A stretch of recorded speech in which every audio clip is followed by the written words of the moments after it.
Bueno, muy buenas tardes a todos. Vamos a comenzar con la culminación del eje número 5 de nuestra materia, que está vinculado al sistema de reciprocidad jubilatoria. En la primer parte de esta charla, que mi idea es que se desarrolle en una hora aproximadamente, vamos a terminar los modelos existentes en el orden nacional que regulan este fenómeno, que es un sistema de reciprocidad jubilatoria. Los vuelvo a mencionar para luego desarrollar. Nosotros tenemos en la República Argentina dos modelos de sistema de reciprocidad jubilatoria que en definitiva son instrumentos para poder llevar adelante la computabilidad de los años de servicio de una persona bajo un sistema que le permita acceder a la prestación que le correspondiese, ya sea por vejez o por invalidez o por fallecimiento, a los causavientes, obviamente. Los modos que tiene el sistema argentino son el sistema de reciprocidad que está implementado, creado a través del decreto ley 9316 del año 46, y el otro sistema, que luego lo vamos a ver, es el sistema creado por la resolución 363 del año 1981 a través de una resolución de la Secretaría de Estado y Seguridad Social de la Nación.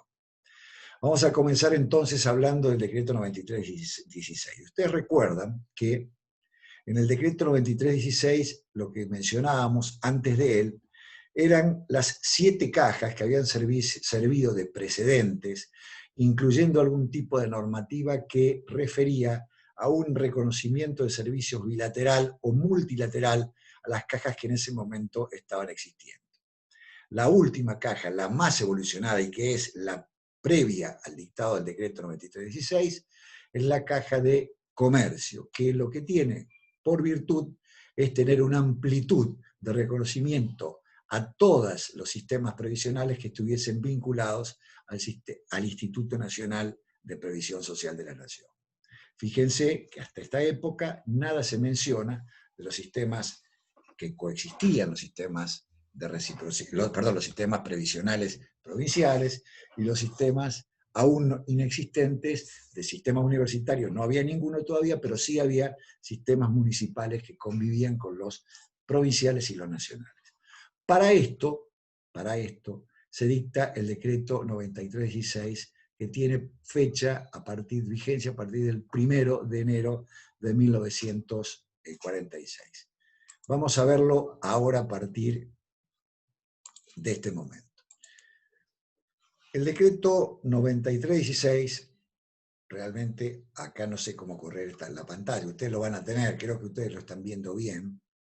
El decreto 9316 está vigente a partir de 1946 y el objeto principal que tiene es extender este modelo a todas las cajas provinciales y municipales, y para lo cual necesitan contar con un acto de adhesión a las cajas. Solamente las provincias y las municipalidades que quisiesen ser parte de este modelo tenían que adherirse a través de una resolución.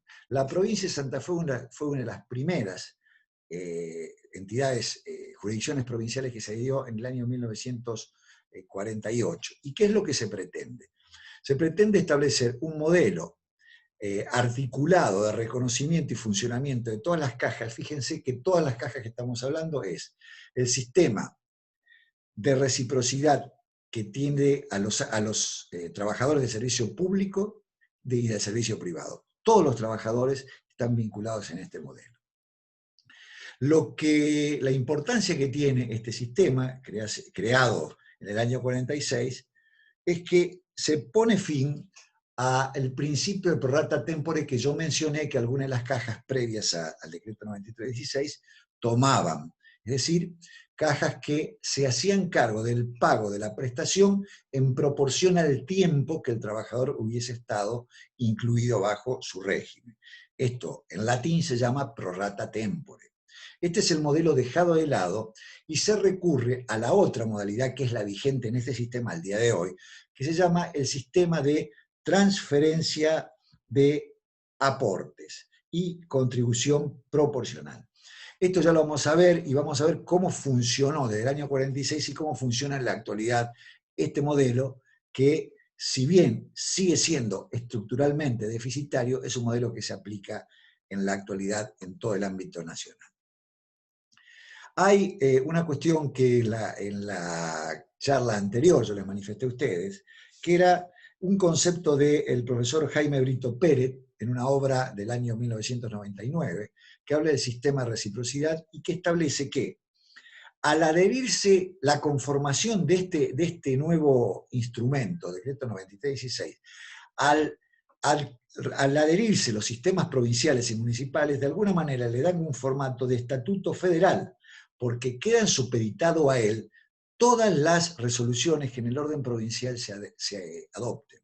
Por esto tiene un carácter de federal en el sentido de que tiene la característica, la fortaleza de ser una norma de tipo federal, que no es renunciable fácilmente por todos los organismos provinciales y municipales. Esta ley regula las situaciones previsionales que están vinculadas no solamente en el ámbito nacional, sino también vinculadas a las provincias o municipios que hubieran adherido al mismo, a este modelo. Nos parece importante ver cuáles son las características que nosotros destacamos como relevantes de este régimen. Lo hemos titulado porque es una forma, nos parece, esta denominación que ustedes van a ver en la próxima slide, tiene que ver con una caracterización de cada artículo para que ustedes puedan más rápidamente comprenderlo. El primero de ellos refiere a el objetivo. ¿Cuál es el objetivo que tiene esta norma? El primer objetivo que tiene habla del principio de computabilidad general. ¿Qué quiere decir esto? Que son computables bajo este régimen. Recuerden ustedes, cuando estoy diciendo esto, recuerden el anterior a este tema y las cajas anteriores que teníamos la reciprocidad bilateral. Acá se dice, por ley, esto es un decreto ley del gobierno del año 46, que establece, con la misma jerarquía que una ley, este decreto ley, recuerden la teoría constitucional de los decretos leyes no derogados, tienen la fortaleza de una ley sancionada democráticamente. Este es un decreto ley no sancionado en un periodo democrático. Estamos hablando de principios de 1946, donde se declara la computabilidad de todos los servicios prestados. Acá hay una expresión clave. Sucesivos simultáneamente bajo el régimen de uno de diversas cajas previo reconocimiento. ¿Cuál es el objetivo de la computabilidad? Lo vuelvo a reiterar como lo dijimos en la primera clase. El objetivo es que trabajador o trabajadora tengan acceso a las prestaciones previsionales.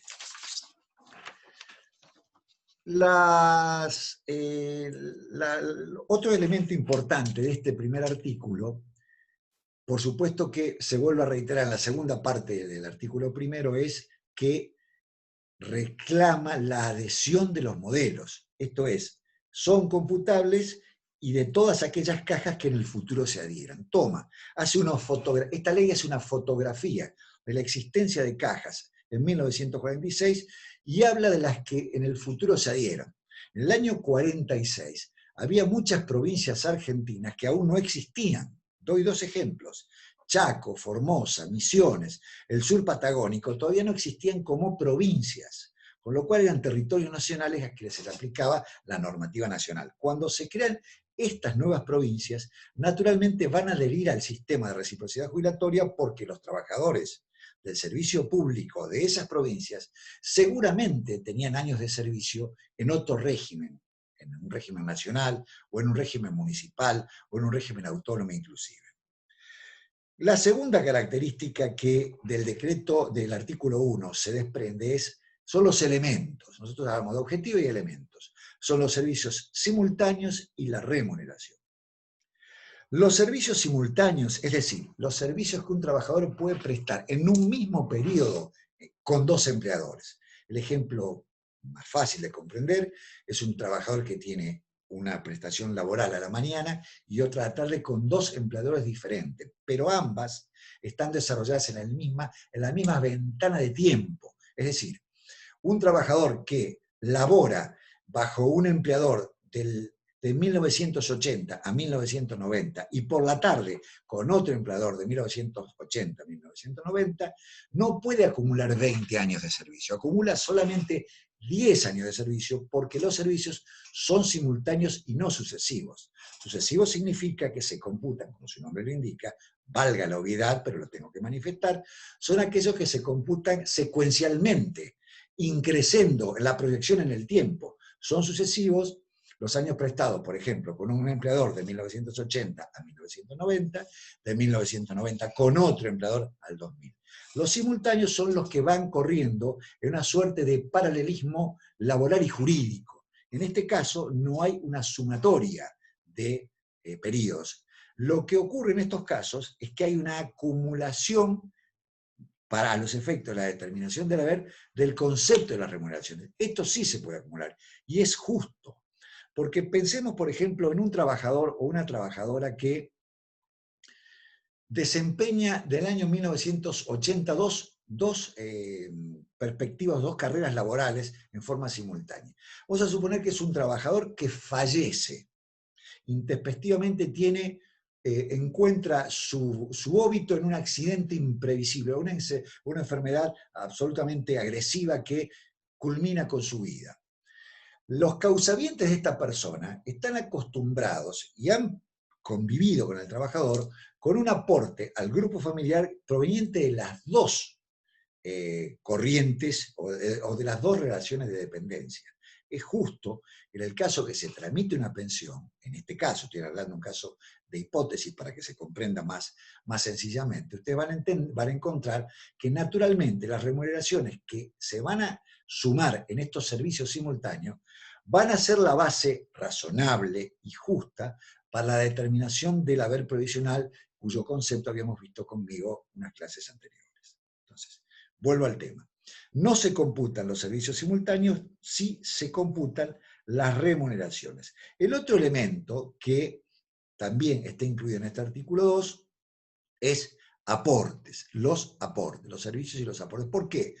Porque solamente se van a tener en cuenta, de acuerdo a este sistema, aquellos aportes que hayan sido, aquellos periodos de servicios y de remuneración, se van a computar solamente aquellos que registren la realización de aportes y contribuciones. El concepto de aporte es genérico, es aportes y contribuciones. Inclusive alguna cuestión que sería para charlarlo un poco más, pero tiene que ver con cuál es la actitud voluntaria que tendrían que tener los trabajadores y trabajadoras frente a la inacción o a la falta de ingresos por parte de contribuciones por parte de su empleador, quien sea. Esto ha cambiado en el periodo, en este momento, no hay ninguna pérdida. Sobre este tema vamos a volver seguramente un poquito más adelante, pero a ver, lo presento rápidamente. Es justo que un trabajador o trabajadora tenga que velar para que el patrón, el empleador, realice los aportes más allá de hacer una presentación, si es que está en conocimiento.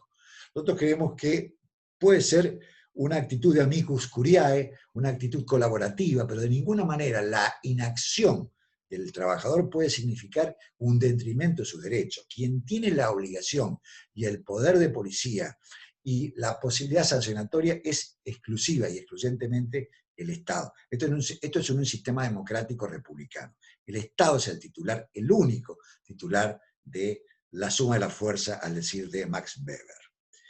Sigo. ¿Qué otra cuestión nosotros encontramos importante como marco teórico antes de entrar en la normativa y el funcionamiento propiamente dicho del decreto 9316? ¿Qué cuestión es importante en esta caja? Nosotros dijimos que este sistema, ustedes lo iban a denominar el sistema de la caja otorgante y el sistema del decreto 363 de las cajas participantes. Entonces, nosotros vamos a ingresar ahora al concepto de qué es y por qué es importante la definición de la caja otorgante. Hay una norma de esta ley que es el artículo 6, que es clave, porque es el que define cuál es la caja otorgante, y el artículo, más adelante, el artículo 7, es el que establece cuáles son los efectos de la determinación de la caja otorgante. Primero, ¿cuál es y por qué es importante? ¿Cuáles son los efectos que de esta caja se derivan? Vamos a pasar a este tema. Hay una cuestión central en todo el sistema, que es la determinación de la caja otorgante. Ustedes recuerdan que nosotros hablamos de que este es un proceso que tenía características que en el caso de que no fueran necesarios inexorablemente los servicios mixtos, esta es una determinación voluntaria del afiliado. Esto que decimos nosotros es una posición que no es, como dice la doctrina, no es pacífica. Hay muchos organismos, hay otros autores que participan de la idea que no sea voluntario, sino sea obligatorio. Nosotros no participamos de esa teoría, nosotros creemos que debe ser voluntario en tanto y cuanto no se altere ni se afecte el sistema en su conjunto, y que sea de absoluta decisión y voluntariedad por parte del trabajador para no perder su estatus en actividad y pasar a la pasividad prácticamente en un sistema de castigo. En definitiva, lo que uno pretende es que el cambio de modalidad del paso de la actividad a la jubilación sea un proceso no traumático y de ninguna manera que signifique un abandono o un castigo de los adultos mayores. Y si en este caso el trabajador puede decidir sobre qué sistema va a pretender obtener su prestación, su derecho subjetivo a tener una prestación previsional, lo puede hacer en el sistema que le resulte más conveniente, y en tanto y cuanto no afecte derechos de otros y del propio sistema, lo puede hacer. Esa es la idea de la voluntariedad de buena fe que nosotros siempre planteamos. Determinar la caja otorgante, dice la ley en su artículo 6, que la caja otorgante es aquella que tenga como mínimo 5 años de aportes al fondo de dicha caja. Sobre este tiempo, sobre este periodo, hubo varias, sobre esta definición, este artículo, hubo varias definiciones de normas que se aplicaban, como norma posterior a esta, se aplicaban sobre un fenómeno jurídico que ocurría en otro modelo. Por ejemplo, cuando se sanciona la ley 18.037, ustedes recuerdan que la 18.037 y 38 fueron las dos leyes que empezaron a principiar el fin del modelo de la unificación. Luego se completó con la ley 24.241. La 18.037 establece en un artículo, puntualmente, es el artículo 80 de la ley, que dice que puede ser caja otorgante cualquiera de las cajas, siempre y cuando el trabajador o trabajadora pueda acreditar que en esas cajas tiene 10 años de servicio, continuos o discontinuos. Esta situación, evidentemente, permitió que el trabajador tuviese más movilidad en la toma de decisiones y, en general, permitió que los trabajadores optasen por modelos previsionales que eran más favorables, lo cual es absolutamente lógico. Y de alguna manera se permitía que hubiese un juego entre definir los 10 años de servicio para que el empleador último, el empleador que fuera el representante de esta caja otorgante, pienso por ejemplo en que en esta época había grandes diferencias prestacionales en los modelos previsionales provinciales o aún municipales con el sistema nacional. Esto no hay que perderlo de vista, porque esto es lo que realmente ocurrió y permitió a los trabajadores optar por una modalidad que les resultase más beneficiosa. Frente a esto, que por un lado, el aprovechamiento en el buen sentido por parte de un buen piso, de un buen piso previsional, un piso del haber jubilatorio digno por parte del trabajador, paralelamente a esto existía un reclamo permanente de las cajas que concurrían como cajas otorgantes al modelo, porque eran las que iban a tener que abonar un haber de trabajadores que no habían hecho la cantidad de aporte que el propio sistema tenía. Voy a pasarlo un poquito más al limpio. En el orden nacional, los modelos previsionales normalmente tienen una tendencia a la baja del haber previsional, no de ahora, sino históricamente, hablo del sistema general. En tanto que en las provincias, los sistemas remuneratorios en realidad son mucho más, en general son más beneficiosos que los sistemas nacionales, y el nivel remuneratorio también es mucho mejor. Entonces, ¿qué es lo que ocurría? Ocurría que un trabajador que tenía años de servicio en ambos sistemas hacía lo que era necesario, que es realizar nuevamente aportes al sistema previsional provincial en este caso, no ya siendo el último, sino llegando a estos 10 años, y esto les permitió optar. ¿Qué es lo que planteaban las provincias? Las provincias planteaban de que ellos iban a ser caja otorgante, con los efectos que luego vamos a explicar, de un trabajador o trabajadora que había aportado en su mayoría, si vamos a suponer que en la caja provincial tuviesen 10 años y en la otra tuviesen 20, habían aportado más los 20 años al sistema nacional, y en el sistema provincial que el que menos había aportado era el que iba a ser el obligado a ser caja otorgante. Finalmente, con la ley actual que ustedes han visto, es la ley 168, es la ley 24241, establece que claramente toma un criterio que es, desde el punto de vista de la planificación, es más certero, porque establece un criterio más a priorísticamente, más que genera más certidumbre.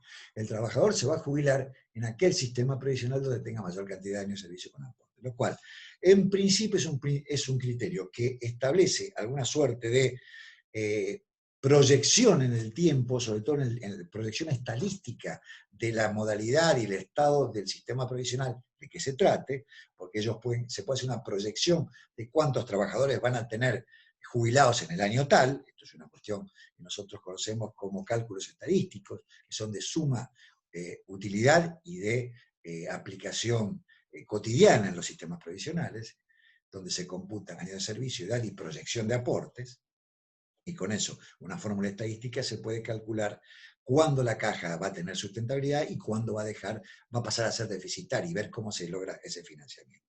Bueno, este modelo es el modelo actual vigente, con el cual nosotros, a pesar de esta norma, nosotros seguimos sosteniendo, y esto lo dije la primer clase, ahora creo que se puede entender mejor, de que es voluntario en tanto y cuanto, si bien existe esta norma, puede darse el caso que un trabajador tenga servicios hechos simultáneamente y decida optar no por este modelo, sino por el otro modelo, el modelo provincial, por ejemplo, que si bien va a tener más años de servicio en el sistema nacional, si en el orden provincial no demanda la utilización de ningún régimen de años de servicio, el régimen nacional, podrá hacer la aplicación en el sistema provincial, porque es voluntario para nosotros.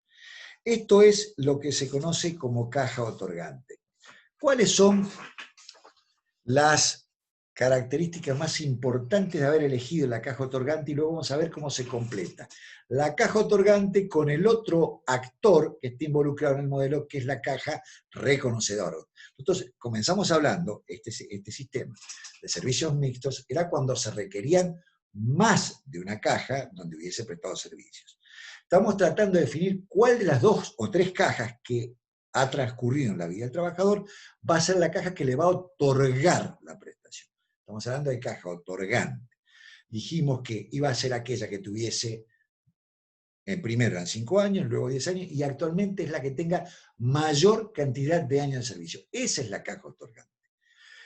¿Qué importancia tiene ser caja otorgante? Básicamente tiene 2 consecuencias jurídicas de contenido económico o de resultado económico que son centrales en la proyección de cada uno de los trabajadores o trabajadoras que accedan a la prestación previsional. ¿Cuáles son?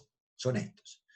Uno es la ley aplicable, ya voy a explicar para qué es, y la determinación del monto y la movilidad del haber jubilatorio. El artículo 7º, que está abajo de transcripto, claramente establece que estará la determinación del monto y el haber y todos los servicios y la totalidad de las remuneraciones como prestados en su propio régimen.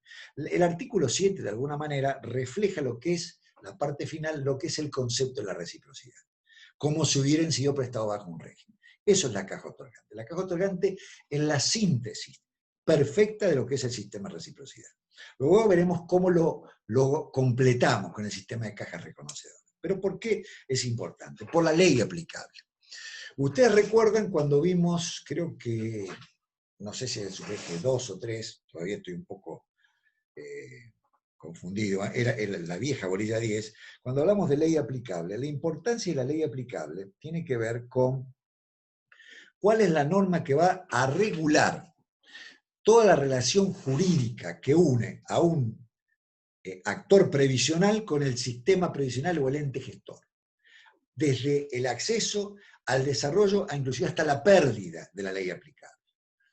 La ley aplicable es el que define cuáles son los años de servicio, qué edad se requiere, según el género, qué tipo de edad diferenciada hay o no hay, qué tipo de aportes diferenciados se exigen o no se exigen en el sistema, cómo se goza, cómo se puede perder o suspender el sistema previsional. No todos los sistemas tienen las mismas características. Hay algunos que son mucho más cerrados y estrictos que otras, algunos que son mucho más abiertos. En esto tiene que ver la diversidad de modelos que han concluido para la determinación del haber. Sobre todo, piensen ustedes que si la ley aplicable pasa a ser una ley previsional provincial en general, los modelos provinciales suelen ser mucho más abiertos y más generosos en la determinación de dos o tres cuestiones que vamos a ver. La primera, la importancia de la ley aplicable es porque va a regular toda la vinculación, desde el acceso hasta la culminación de esta relación jurídico que existe entre el jubilado o jubilada o causavientes y el ente gestor de esta prestación, que en general, en el orden nacional, es el ANSES, y en el orden provincial son las diferentes administraciones previsionales provinciales o municipales en su caso. Dijimos, una vez que tenemos la ley aplicable, ¿cuál es el otro efecto fundamental de la caja otorgante? El otro efecto fundamental es nada más y nada menos que determinar cómo se llega al monto previsional, que esto lo vimos, lo vamos a volver a ver, lo vamos a recordar porque es la importancia que tiene, y cómo va a ser el régimen de movilidad. Si yo les preguntase a ustedes, ¿cuál es la movilidad que rige en el orden nacional, independientemente del decreto de prórroga de la nueva movilidad, de la suspensión de la movilidad que ha hecho el Poder Ejecutivo Nacional en el día de la fecha? Ustedes saben que el modelo está regulado por la aplicación de dos coeficientes en un 70 y un 30% vinculado a, por un lado, la regulación del sistema de costo de vida y por otro lado la cantidad de aportes y de aportantes que existe en el modelo. Esa es una fórmula que a partir del año 1994 adelante se alejó de la otra modalidad de actualización que era la actualización vinculada a los saberes, al monto de los saberes, y el aumento de los saberes en actividad iba a pasar de alguna manera a los pasivos, a los jubilados y a las jubiladas, a los pensionados y pensionadas. Con este cambio de modelo se ha implementado un nuevo modelo que es el modelo actual. Es un modelo que tiene una lógica totalmente diferente a vincular al pasivo con la vida del activo. Es un modelo ideológico diferente. Esta es nuestra mirada. En tanto que en el orden provincial, en los órdenes provinciales y en los órdenes municipales, la movilidad está determinada por la vinculación de lo que se percibe en actividad con pasividad.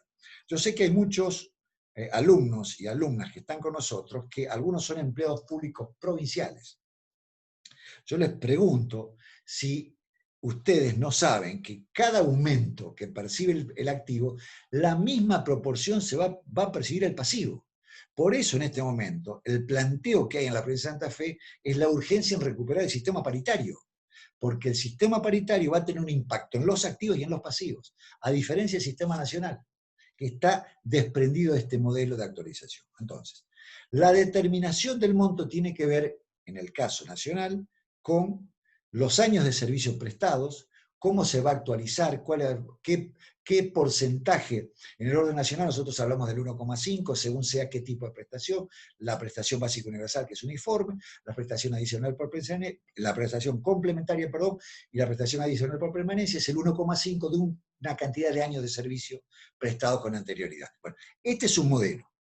El otro modelo de determinación del haber es el modelo provincial, que se determina el porcentaje también de los últimos 10 años de aporte, los últimos 120 meses, actualizado por un índice sobre el cual, a partir del cual, seguramente va a tener aumento en función de la cantidad de años de servicio. Digo los dos modelos para explicar por qué es importante elegir la caja otorgante.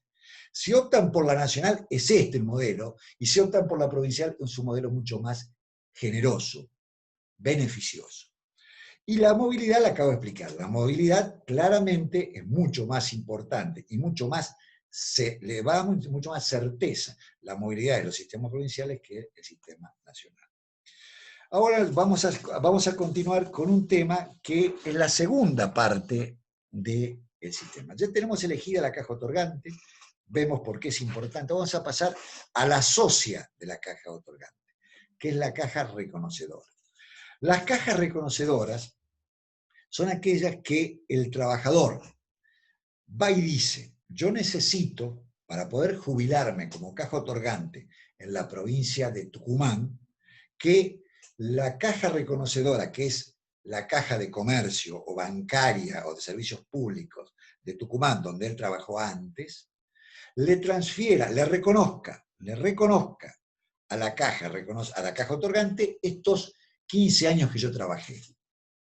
Y que además, dice la ley, que le transfiera los aportes a la caja reconocedora que yo hice durante 15 años en el modelo de la caja de bancarios de Tucumán. Este es el modelo inicial en el cual la caja reconocedora transfería a la caja otorgante con un porcentaje mínimo de intereses, de acuerdo a la ley originaria, que era un 4% anual, imagínense lo que era en esa época un 4% anual, ya en esa época era bajo, imagínense, lo de hoy es solamente simbólico, y se establece el modelo de transferencia y sustitución, transferencia de aporte. Esto es cómo es sustentable este sistema a través del sistema de transferencia de aporte. Esto está dicho en el artículo 8º de la ley, y vamos a ver ahora, nosotros establecimos cómo este principio de sustentabilidad a través de la transferencia ha claudicado. Esto es lo que vamos a ver en la siguiente slide.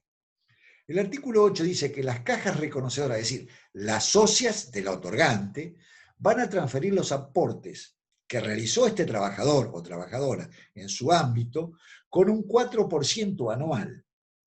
4% anual. Primer tema, primer referencia. Luego voy a tratar de apurar un poquitito.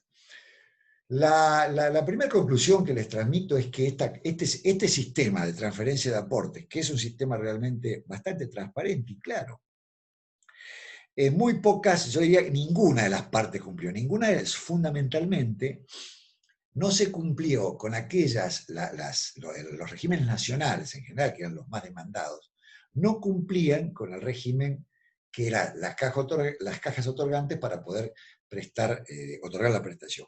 Una de las primeras cajas que adhirió al sistema nacional fue Santa Fe, y una de las primeras cajas que planteó este tema fue también Santa Fe, porque se vio altamente perjudicada por la cantidad de prestaciones que tenía que otorgar por el sistema de caja reconocedora, y las cajas reconocedoras no le transferían a la provincia de Santa Fe como caja otorgante los aportes que de acuerdo a la ley debía hacerse.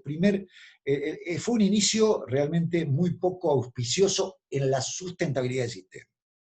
Después vamos a ver la realidad de hoy, cómo está. Es un sistema absolutamente deficitario y se incluye dentro del modelo de déficit estructural y asistido que tiene el sistema previsional argentino. La claudicación del sistema, vamos a poner, nosotros hicimos dos etapas. La primera ya la dijimos, ahora hay dos más. El sistema claudica con el artículo de la ley 18.037 cuando dice que, en un artículo de la ley dice que, lo cual suena como justo para el trabajador, pero para el sistema no. Dice que el reconocimiento de los servicios no está sujeto a la transferencia establecida por el decreto 93/16 del año 46. Esto es justo, por supuesto que es justo. El trabajador no puede ser prisionero de una no transferencia superestructural de aportes. Ahora, esto que sea justo no significa que el sistema sea sustentable. Es un problema en todo caso, de macropolítica que exceda al trabajador, pero claramente que la ausencia de una definición sobre este tema profundiza el sistema previsional y el déficit previsional argentino. La segunda claudicación está en la ley 24.2.431 y dice: ratifica la obligación de las cajas reconocedoras transferir al otorgante los aportes y las contribuciones. Y aclara también que esta demora de alguna manera va a perjudicar a los trabajadores para que liquiden y otorguen las prestaciones. Esta segunda parte es una parte que ha sido demandada, que se incorporó en la ley básicamente por demanda primero del reclamo judicial y de reclamo de los académicos que estamos trabajando en este tema. Es absolutamente injusto y de ninguna manera comprensible que a los trabajadores, por no transferir oportunamente al sistema los aportes, puedan con este tema rehuir al dictado, a la resolución del tema. Primero, porque si el responsable del pago es un particular, el Estado es el que tiene el control del poder fiscal para poder perseguirlo, y si es el Estado, creo que en realidad es mucho más vergonzoso que el Estado no haya hecho los aportes a un empleado suyo en tiempo y forma. Que esto, aunque parece que no, puede ocurrir, hay casos sobre este tema. Dicho este tema, nosotros acá hemos visto rápidamente cuál es el modelo 9316, vimos el modelo de la caja otorgante, el de la caja reconocedora, vimos cómo se elige la caja otorgante y vemos por qué se elige. Sobre este tema ustedes van a trabajar en los trabajos que hemos subido al aula virtual, y esto es muy importante, ver cómo se ubica la caja otorgante, cuál es el rol de la reconocedora, ver cómo se va a calcular el haber, ver qué años de servicio van a tener un lado y el otro. Dicho esto, la evolución continúa, y vamos a continuar con lo que ocurrió en el país. Ustedes saben que el sistema previsional argentino, que nosotros estuvimos viendo y que luego vimos las normas que regulan el sistema nacional, el sistema provincial, y terminamos viendo el sistema de profesionales universitarios, vimos que han seguido caminos o autopistas en las cuales eran paralelas, muy pocas veces se juntaban. Y esto desemboca en que en muchos casos, por eso surge el propio sistema de reciprocidad, se producen una injusticia estructural para aquellos trabajadores y trabajadoras que, llegada a determinada contingencia de la vejez o acaecida la muerte en el grupo familiar, se encontraban con un estado de necesidad carencial que, por no haber una norma que lo regulara, se encontraban con que este trabajador fallecido o este trabajador vivo no podían obtener ninguna prestación porque sus aportantes habían seguido caminos paralelos que nunca confluían. Nosotros vimos que el sistema previsional, ahora vamos a hablar del sistema previsional, el otro sistema previsional es el sistema creado a partir de la demanda de las cajas profesionales que tuvieron su origen allá en 1943 y 46 en provincia de Buenos Aires, en 1948 en la provincia de Santa Fe, y luego comienza una saga de creación de cajas que en este momento son alrededor de 74 o 75 cajas que constituyen a lo que ustedes han estudiado con Celeste, que es la coordinadora de cajas previsionales de la República Argentina, que tiene la característica de ser un modelo que es superavitario y que no demanda ningún financiamiento por parte de los estados, ni nacional ni provinciales. Esto es muy importante tenerlo presente, y que el principio de participación está absolutamente puesto al día porque quienes administran estos modelos son los propios afiliados obligatorios al sistema, sean abogados, contadores, médicos, arquitectos y demás. Nosotros vamos a ver que el origen de las cajas profesionales de alguna manera tiene que ver con un debate constitucional que esto lo han visto ustedes, cómo ha evolucionado. Yo no voy a repetir todo este tema, que este tema lo han dado con Celeste en forma absolutamente correcta. Simplemente me quedo con la última palabra, que es la reforma constitucional. La evolución, el debate, todo este tema lo doy por dado. En la reforma constitucional, el artículo 125 del nuevo texto, en la segunda parte, establece que las provincias conservarán los institutos de previsión, tanto provinciales como las cajas de profesionales universitarios con asiento en el territorio provincial. Esto es el gran espaldarazo para consolidar un sistema provisional con mayoría de edad.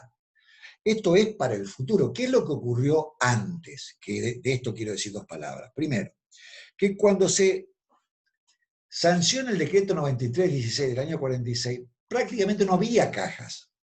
No había cajas profesionales. Las primeras es de 1900. Había dos cajas. La caja, ya lo repetimos por vez número cuarta, la caja de escribanos de Provincia de Buenos Aires, que es una derivación de la organización del sistema de la abogacía de la Provincia de Buenos Aires. Deriva una caja de él. Se crea la caja para los escribanos. Los abogados todavía no la tenían, la crean después, pero es en ese periodo. que eran las dos únicas cajas existentes en el territorio nacional que daban nota, daban noticia de la situación previsional de los profesionales universitarios. Entonces, cuando se dicta el decreto 9316, claramente no se incluye al modelo de incorporación que habíamos dicho, que era el sistema nacional, los provinciales y los municipales, y lo que en el futuro se adhiriese. Por supuesto que para poder adherirse al sistema de reciprocidad nacional, las cajas individualmente no tenían la entidad jurídica para hacerlo. No podía ni ir cada caja porque no era una jurisdicción, era un emprendimiento de derecho público-privado no estatal que no tenía no era una jurisdicción. No, las cajas en esa época no eran personas jurídicas de derecho público que estaban reguladas en el viejo artículo 33 del viejo Código Civil. No el civil y comercial, sino el viejo Código Civil. Ahora hay toda una regulación diferente, pero el modelo de persona jurídica sigue siendo similar. Recogen las mismas categorías. Está diversificado, pero las categorías estructuralmente son similares. Entonces, las cajas previsionales tuvieron que recurrir a la existencia de, cuando había muchísimas cajas ya, más de 50 cajas, en el año 1971 establecen un convenio, que es el convenio 363, por el cual se incorporan al sistema del 9316, pero bajo una modalidad propia, una característica propia, que es el sistema de prorata tempore. ¿Qué quieren decir? Que si ellos van a otorgar el sistema previsional, la prestación, la van a hacer de un modo prorrateado en el tiempo para permitir de este modo computar la computabilidad que sea absolutamente coherente, que esté en un sector o en el otro, con los años de servicio que cada uno de ellos iba a abonar.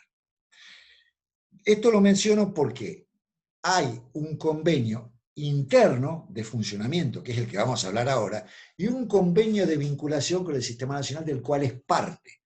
El sistema de reciprocidad nacional incluye al modelo 363/81, a través de varias características propias del modelo que ahora las paso a explicar. Nosotros habíamos dicho que las características centrales del primer modelo eran la caja otorgante, caja reconocedora y transferencia de aportes. Acá nos vamos a encontrar básicamente con tres características diferentes a esta. La primera es que no son más cajas otorgantes y reconocedoras, sino van a ser cajas participantes.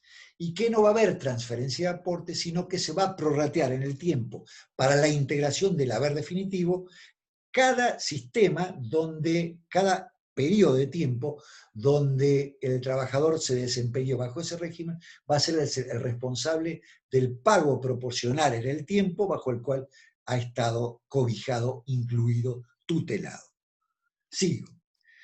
Acá nosotros vemos en esta suerte de cuadro comparativo cuáles son las características de un caso y del otro que lo difieren.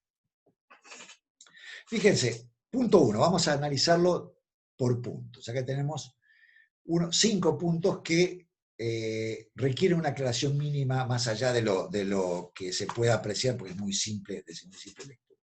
Hablé, primero, en 1 tenemos la caja otorgante, que acá vimos el artículo 1, 2, 3, 6, 7, la importancia que tiene la caja otorgante, y las cajas reconocedoras, que son las que deben reconocer y transferir los aportes.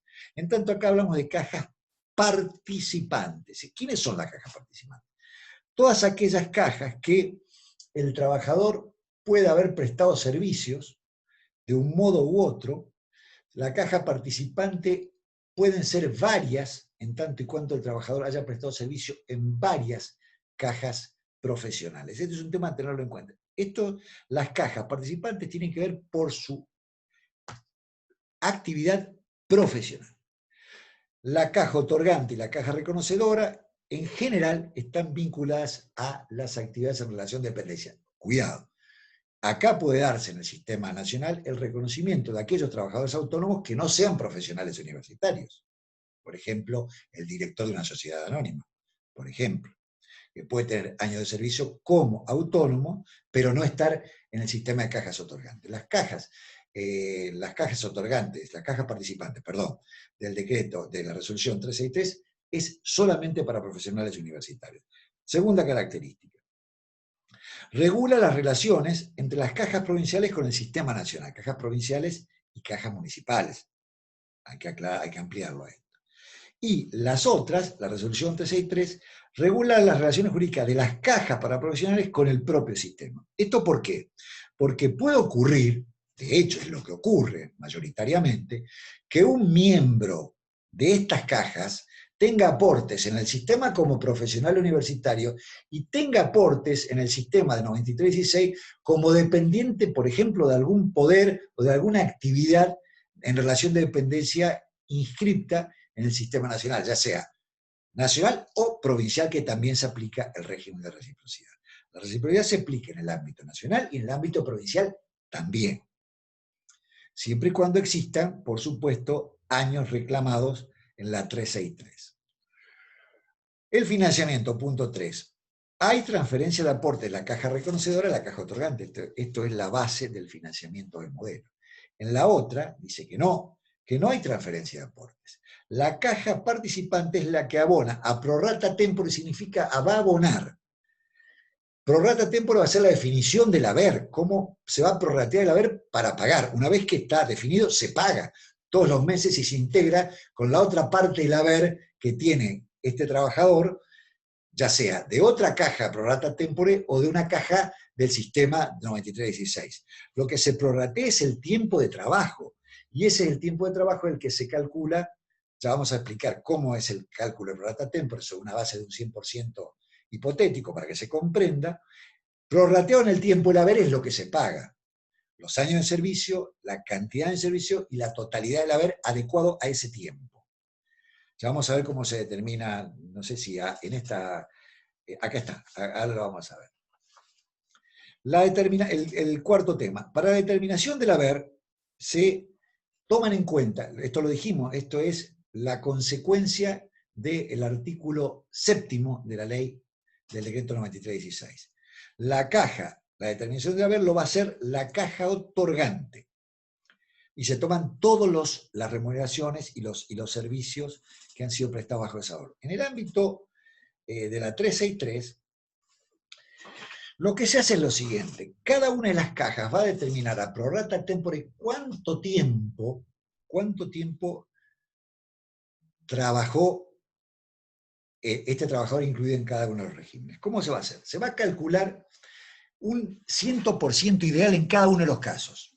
Es decir, en la caja A, el trabajador tiene 20 años de servicio. El cálculo del haber va a ser, primero, calcular el 100%, y a ese 100% se le va a prorratear la determinación del haber en los 20 años. O sea, se va a prorratear en el tiempo estos 20 años, cuánto hubiese sido el haber en estos 20 años. Es decir, vamos a hacer un cálculo rapidísimo. Esto normalmente en clase lo hacemos con un pizarrón y es mucho más fácil de entender.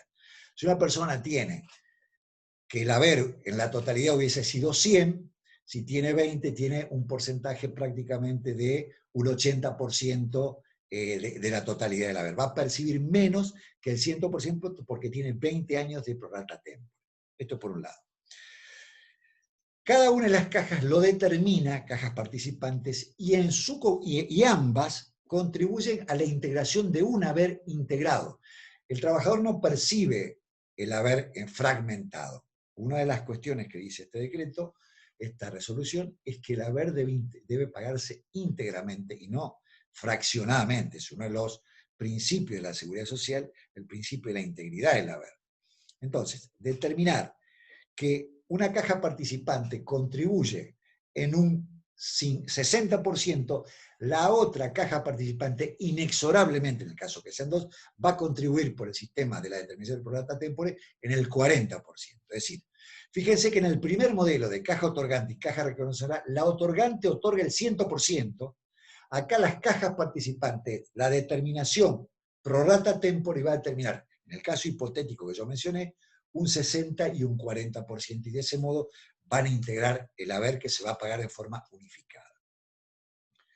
Acá existe el último punto que nos va a dar pie a la continuidad de nuestra bolilla, que es que en el sistema de 9316, del año 44, el legislador propone un modelo de planificación previsional donde existe el modelo de la prestación única. ¿Esto qué pretende ser? De que todos los trabajadores tengan una sola prestación y que la caja otorgante de última determine la modalidad, en el caso que hubiese remuneraciones concurrentes, que las incluya todas como determinación del haber y sobre saber abonar las prestaciones futuras. Este es el modelo es de la prestación única y la ley originaria, la 14.370, en su artículo 23, reza, este es el primer principio que luego vamos a ver, tiene como 5 etapas que yo se las voy a dejar, no los voy a marear ahora yo quiero que ustedes lo vean, y analicen porque esto es el péndulo del modelo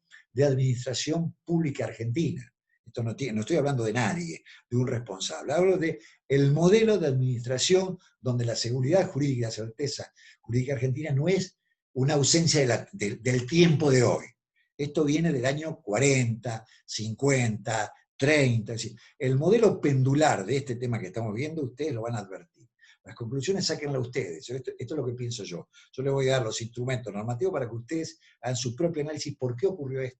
Seguramente coincidirán con algunos cambios, con otros no, o con todos o con ninguno. Esto es una definición que cada uno de nosotros puede tomar. Yo tengo la mía, claramente, y es la que expreso en clase, pero entiendo que puede haber otra mirada desde el punto de vista técnico, fundada la diferencia de mirada desde el punto de vista en términos jurídicos. Los abogados tenemos que acostumbrar, abogados y abogadas, a fundamentar las posiciones diferentes con norma, doctrina y jurisprudencia. Lo otro es arbitrariedad. Nosotros no somos arbitrarios. Nosotros podemos equivocarnos en el razonamiento o tener un poco más razón que el otro colega. Pero siempre a un buen argumento nosotros tenemos un contraargumento. Es el modelo socrático del debate jurídico. Esto acostúmbrese, pues es muy importante para el ejercicio profesional futuro. Sigo. El otro modelo, el modelo 363, les digo yo, el modelo de la resolución, permite que haya acumulación de beneficios, es decir, permite que un trabajador pueda tener 2 beneficios simultáneamente por diferentes prestaciones y por diferentes años de servicio. Ahora voy a hablar de lo que es la prestación única, la evolución legislativa, que tiene 4 etapas, que las voy a dar rápidamente para poder introducirme en el último punto de la bolilla y remitirme al listado que ustedes van a tener de este tema. Vamos a ver cómo comenzó esta idea de la prestación única. Dije que la ley 14.370, disculpen, en su artículo 23, que habla que los afiliados que hubieran tenido diferentes prestaciones, diferentes servicios, van a tener una prestación única, considerando la totalidad de los servicios y remuneración recibida. ¿Qué es lo que pretendía el legislador? Y ahora pasamos. Es un modelo cerrado de prestación única, así lo definimos nosotros. La primera etapa, la meta es la unicidad. Estos agregados son nuestros, ¿no? Para que ustedes puedan comprender así cómo lo analizamos nosotros. Ustedes pueden tener un punto de vista diferente, pero esto es nuestro análisis. La meta es la unicidad. El legislador, cuando plantea este tema, fíjense, acuérdense que esta es la etapa donde comienza el proceso de la unicidad del sistema, de buscar la organicidad y tratar de unificar el sistema. Naturalmente, cuando uno se piensa en la unificación del sistema, uno de los temas que tiene es tratar de obtener un prestador, una sola prestación previsional para todos los jubilados y jubiladas y pensionados del país. Este modelo es un modelo de unicidad que se contrapone, de alguna manera, si bien es loable, se contrapone inclusive al modelo federal de conformación de nuestro país. Es muy difícil tratar de pretender que haya un solo modelo de previsional, un solo modelo de prestaciones, cuando coexisten innumerable cantidad de regímenes y jurisdicciones que otorgan prestaciones. Es muy difícil. Esto se asemeja de alguna manera al modelo universal y único prestacional en salud. Es muy difícil que exista. Es muy difícil que exista. Estos no son los modelos europeos, son los modelos más latinoamericanos, son los modelos beberianos, no son los modelos bismarckianos.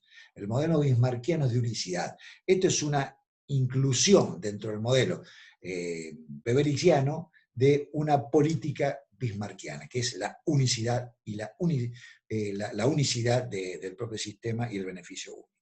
La segunda etapa es la ley 21.553, que es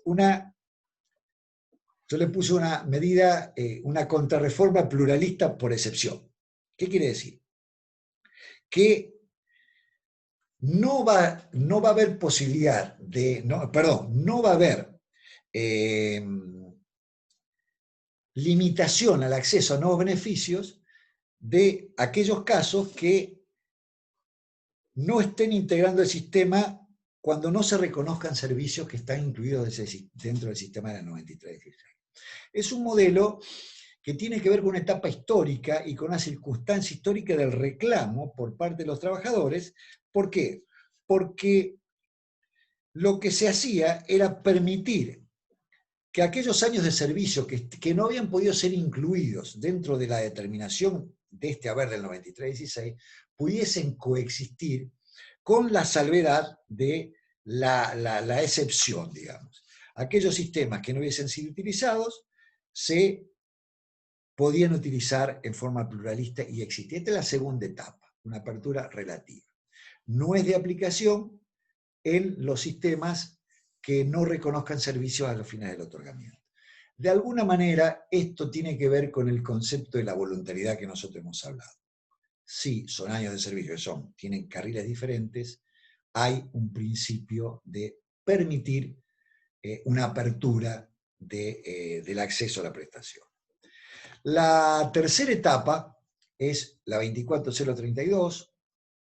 Esta es una etapa que también, esto es, no quiero equivocarme históricamente, pero esto fue sancionado en los finales de la gestión del gobierno de la intervención militar del año 86, del año 76, 73, 76, y también en el gobierno del 76 al 83, que se sanciona una norma que deja sin efecto todos los beneficios que se han otorgado, los reconocen, pero se prohíbe iniciar muchos nuevos trámites. Por ejemplo, les voy a comentar una circunstancia que se dio en esta época. En esta época, lo tengo presente, seguramente algunas de las colegas que están escuchando recordarán de que era tal, es decir, había un concepto hasta moralista del ejercicio de los derechos previsionales. Entonces, las personas que en segundas nupcias pretendían casarse y tenían pensiones, como este sistema los prohibía, muchísima gente optó por dejar de lado el vínculo matrimonial para no perder sus prestaciones previsionales. Esto ocurrió y esto también provocó, por otro lado, a una reacción social de mayor o de menor nivel, según cada cual lo haya visto, pero esto también generó una injusticia en el sentido de tratar de modificar la situación del estado civil de las personas por vía tangencial. Fíjense que hasta este efecto tuvo este tema. Recuerdo perfectamente, en esta época yo ejercía funciones de abogado en un organismo nacional previsional, y recuerdo la cantidad de consultas que nosotros atendíamos de personas que no querían casarse por la ley de matrimonio civil de la época. Les recuerdo que en esta época no estaba sancionado el divorcio civil, el divorcio, sino que existía la famosa artículo 67 bis de la primer ley de matrimonio civil, antes de ser integrada al código, donde las personas iban a reclamar este tema, iban a plantear este tema, y luego se culmina con una cuarta etapa. La cuarta etapa, la 23.604, habla de la recuperación de derechos por vía de excepción. Esta ley 23.604 se sanciona durante la gestión Menem, y esta ley es la ley que modifica el sistema de riesgos es la primera modificación a la ley de accidentes de trabajo, la primera ley del año 1900, la 96-88, la primera modificación que se realiza en el siglo XX es esta. A postrimería del siglo XX, estaba por terminar el siglo XX cuando la primera parte de la gestión Menem. Luego, en la 24.241, que también es la segunda parte de la gestión Menem también, que deroga estas leyes y retoma vigencia en en la ley 14.370. ¿Cuál es en este momento la situación? Hay el principio de la ley 14.370 establece que se puede tener una sola prestación que es compatible con prestaciones vinculadas del sistema de 363 de profesionales universitarios. Se puede tener también las prestaciones que provienen de pensión, y ha cambiado el sistema por la vía de la excepción de estos dos casos, que en este momento es la situación actual del modelo. En este momento es una etapa de autonomía en las percepciones del sistema previsional argentino. Con esto voy a dar por terminada estos dos modelos de sistema, de caja otorgante y sistema de cajas de la resolución 363. Dejo para lo último, y con esto yo pensé que no iba a terminar, pero seguramente voy a grabar, voy a dar una clase recuperatoria de este tema, voy a completar la presencia del dictado de una ley que me interesa que ustedes lo tengan computado, que es la ley 25.629 del año 2002, que establece, es un modelo normativo que establece derogar el decreto 9316 y volver a un sistema de prorata tempore para todo el sistema argentino. Intenta volver al modelo de reciprocidad prorata tempore, no al modelo de caja otorgante y cajas reconocedoras. Yo lo voy a mencionar y luego voy a dar una charla puntualmente sobre este tema, no obstante lo cual yo les voy a dejar a ustedes todo el material sobre el cual voy a dar esta charla. Seguramente la clase que viene vamos a cambiar de eje, pero este tema lo voy a dejar en una presentación autónoma para que ustedes tengan la posibilidad de verlo cuando tengan interés en profundizar este tema. El material está subido al aula y la lectura de este tema es absolutamente asequible. Lo que sí me comprometo a ustedes es darle una charla ampliando estas cuestiones.